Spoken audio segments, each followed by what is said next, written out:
Yes, my name is Evelyn Ruppert. I'm a professor of sociology at Goldsmiths, University of London.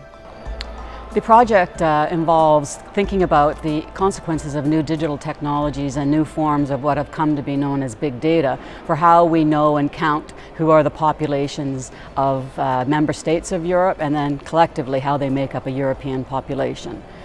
When the project started, it was at a moment when a lot of experiments and new ways of thinking were developing around these technologies and forms of data, and how they may involve rethinking how we have historically counted populations to know who are the people of a state, and in the case of Europe, who are the people of Europe.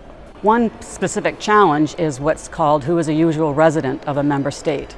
And this includes who you count and include as being present or resident of, let's say, the United Kingdom, where I'm from. And that means how do you treat refugees, migrants, homeless people, people who have multiple residences across Europe, or EU citizens who exercise their right to live in multiple locations of Europe.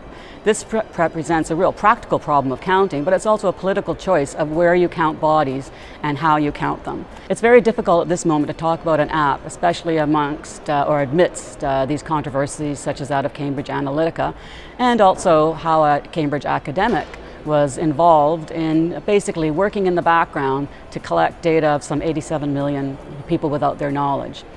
One of the issues that this raises is that how these technologies often work is that they work in the background on the first hand, but also they generate data that is repurposed or can be repurposed, be used for things and research, or let's say government policy or government insights without the consent or knowledge of subjects, but also by making inferences and interpretations of data that are quite independent from the ways in which the data was generated by people who, let's say, participate or engage on social media. I mean, let's face it, they don't do it to produce data.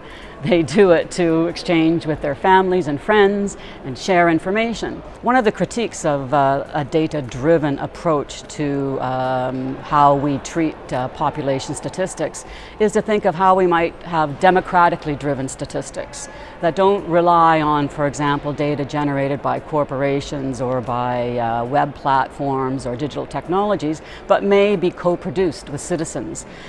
So that it can, in a number of ways, engage them as active participants. Perhaps think of apps as opportunities or possibilities for different forms of relations to data and different relations to people who generate that data.